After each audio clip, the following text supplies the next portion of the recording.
I purchased my Hruodland Turbine Pilot in August 2022 and instantly it became my favourite and most worn watch from Aliexpress. And in the past 3 years, that has continued to be the case. It is still my favourite watch that I've ever experienced or owned from Aliexpress, and it has continued to be my most worn. But now that it's 3 years later, that it's been in my collection and in my rotation for such a long time, I thought it would be quite interesting to circle back to it now and re-review this watch.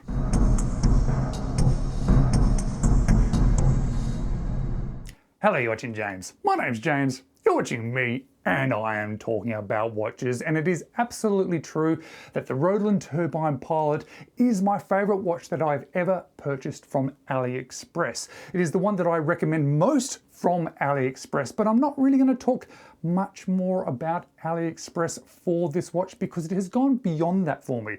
This is not just a watch from Aliexpress that I love, it's a watch that I just love within my collection.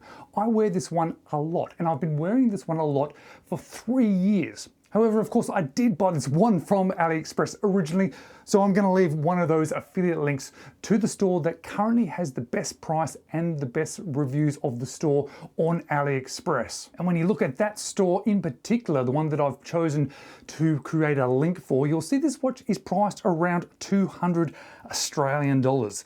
Now that's about $100 less than I paid for this watch 3 years ago, so it has actually reduced in cost over the years. But I have noticed that the price of this one does tend to fluctuate, so please be aware that you can pick it up for around about that 200 Australian dollars. It is also available in a couple of different variations, and I've actually had a couple of these before, beyond just the watch that I'm going to be primarily featuring today, because the one that I purchased 3 years ago is the black dial variant with the Hruodland logo on there.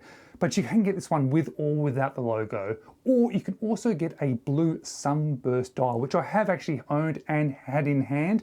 So there are those couple of variations, but I have definitely found for me personally, the black dial with the logo is the right one for me. But having owned both of them, looked at both of them, I've realised that there is another difference between the two variations, and it is worth being aware of because the hands are a little bit different. On my black dial variation, you'll see that it has sort of blued style hands. I'm not entirely sure if they're heat treated blue or they're just painted blue, but they certainly do look heat treated blue, but they also have that lume inside. But when you compare it against the blue dial variation, you'll see those hands are actually brushed silver, with again that same blue on the inside. And that is actually the first of 5 things that I'm going to be pointing out about this watch today amongst this re-review of it. The brushed hands on the blue dial are different to the blue hands on the black dial, and I actually prefer the brushed hands. I sort of wish I could almost swap them over onto my black dial variation of this watch, and it is primarily because I think they stand out a little bit more against the background. The blue hands look fine, and it is very legible because of the lume that's within the hands, but the blue of the hands somewhat disappears against that black dial. If I could put that brushed silver hands onto the black dial, I think it would help them stand out a little bit more and would have actually been my preference. Hello there, sorry to interrupt the video. I understand that sometimes subscribing to channels can be a little bit annoying, or you may not think to do it, but it actually makes such a huge difference to the person making the videos like me. So I'm just asking, if you haven't done so already, would you mind just hitting on that subscribe button? Thank you very much. Now let's get back to this video. Secondly, it's the size of this watch that I want to talk about, because the size of this watch almost stopped me buying it. And in fact, I've seen a lot of you guys comment on my videos about the fact that the size of this watch is unfortunate and that you would prefer it to be smaller, and that has stopped you buying it. However, there's something quite interesting about this watch, because I have a 17cm wrist, and this watch for me obviously is fine because I wear this one so much. But effectively, when you actually look on paper, this watch, the case is 43mm. The height is 12.8mm. The lug to lug is 51.8mm. The lug width is 22mm, and the weight with that supplied leather strap is 104 grams. And I know a lot of you are going to say, that's way too big for my wrist, but As I keep saying, this is one of my most worn watches, and I have a medium size wrist. And I think this one gets away with this size for a couple of different reasons. Partly because of the downturned lugs of the side of this case. It does tend to conform down nicely onto wrist. It's not too thick because it is a manually wound movement only, but I think primarily it's because of the style and the look of this watch. I think this Pilot style suits a slightly larger watch, so therefore the style of it forgives the larger size. And as you look down onto my wrist, you'll see that it is not overtaking the edges of my wrist. So I can confirm for you, if you have a 17 centimeter wrist or above, this watch should fit you perfectly fine.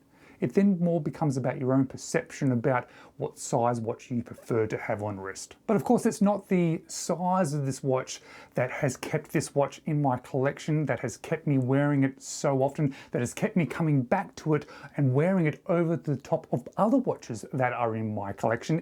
It is primarily because of the look of it, and not just that really interesting sub-second turbine. The actual watch itself has a lovely design. It's not exactly an original design, it's sort of taken from an IWC, but it's an IWC that you can't buy, so it's probably one of my favorite versions of a homage. Not that it's just looking like something, but it's looking like something that you just can't get. So it's a good option, and I'm so glad it is an option because I love this watch. But as you look closely at the dial, you'll see that it is a matte black finish. All those baton markers are applied with polished silver. They're all filled with lume. You'll see that there is also a polished silver surround to that moving turbine, but everything else on that dial that you can see there, the minute markers, the numbers and the logo are printed on in white. And as we look at that logo on the dial that says Hruodland Turbine Custom, you'll first of all notice that I don't call it that, I call it the Turbine Pilot. That's actually me making up that name. I don't think that's actually written anywhere specifically, but it is the third thing that really stands out to me because initially when I was looking at purchasing this watch, I didn't like that name on the dial. I even seriously considered buying the no logo version, but I'm so glad that I chose to because I've seen many pictures and people that own the no logo version, and it's just not for me. I like having something on the dial, and I think this actually looks fine. And I've not only just got used to it, but I actually like it and prefer it on the dial. And whilst we're there, people do seem to mispronounce this name. It is pronounced Hruodland. R-O-D-E-L-A-N-D almost, Hruodland. We've already spoken about the hands, but as you can see, they are those blue surrounds with lots of lume in them. And that blue lume that shines when you turn the lights off is actually quite remarkable. It was one of the things that really stood out to me when I first got this watch, but it continues to stand out to me now. This is the sort of lume that you walk outside for a minute or two, and when you come back inside and you glimpse your watch on your wrist, you can see that it is glowing.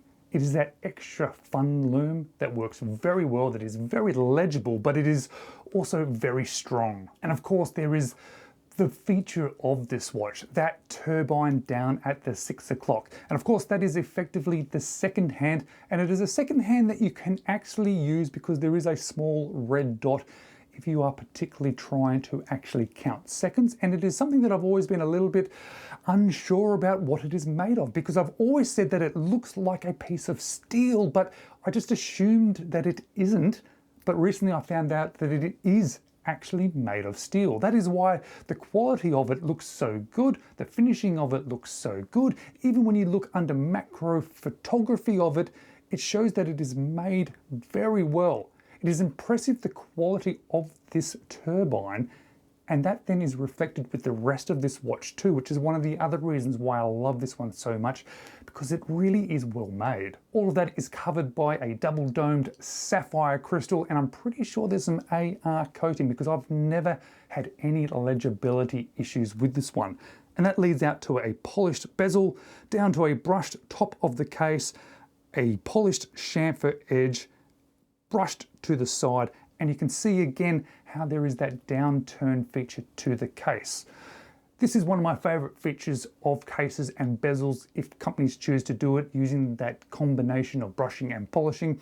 This one may have been one of the first watches that I really realized that that is something that I love so much. Of course, you can see that there is also quite a large oversized crown that allows you to manually wind this manual wind only movement. There's a little plane that is on the edge of that crown, and it has a very nice clicking, nice noise when you do wind this watch. Something that you can see moving through that see-through case back. As you look down through that, you can see the Seagull ST3620. Now, this one comes in a certain particular variety of this movement. There are lots of different varieties of this movement out there. I've noticed the new ones that are for sale are exactly the same movement, but slightly less decorated. What I can say though is that I really like this movement. I've learned to really understand and appreciate it. And it is something that I think is worth getting in a watch. And that is the fourth thing that I realized after owning this watch for a few years, because I actually seriously considered doing an upgrade to this one, swapping out that movement to an ETA or a Unitas movement. I'm fairly sure you can swap them straight out. I'm not 100% sure, but because I love this watch so much, I thought maybe I should upgrade this. But I realized after having this watch for so long and after researching that this particular Seagull movement is that it wouldn't really be an upgrade.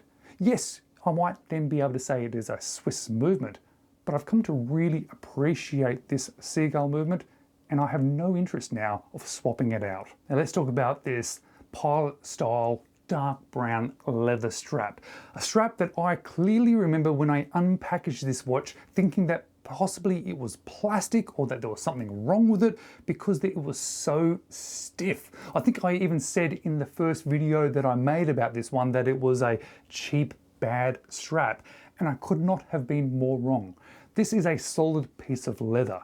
It is thick and well made and strong, but it does take some time to wear in. When you receive this watch, I'm fairly sure they still have the same straps.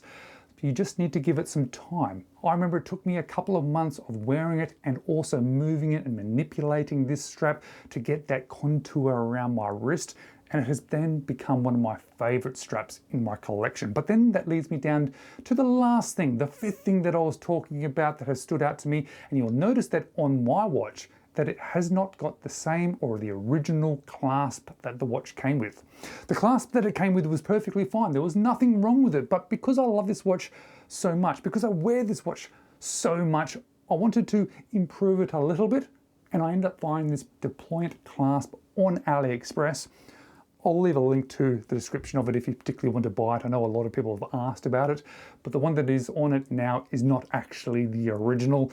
It just gives this watch just a little bit of extra enjoyment when I wear it. So since owning this watch, since wearing this watch, since enjoying this watch, I've actually bought and owned and worn and enjoyed almost hundreds of other Aliexpress watches, watches that I've bought from Aliexpress or bought from China, and some of them have been very good, some have been amazing, and there are definitely some now coming out that I think are actually better quality than this Hruodland. However, it hasn't changed my opinion of it. It hasn't stopped me liking this one the most. And I'm not sure if you have noticed if you watch a lot of my videos. I feature lots of watches, but I rarely say to you, you should buy this watch. I'm more just sharing my experiences with it and letting then you make a decision about whether it's something that you're interested in or if you just wanted to watch the video about another watch. But if I'm going to ever fully recommend a watch, it really has to be something extra special. And there's a few in my collection that I do fully recommend, and this Hruodland is absolutely one of them. If you don't own one of these, consider it.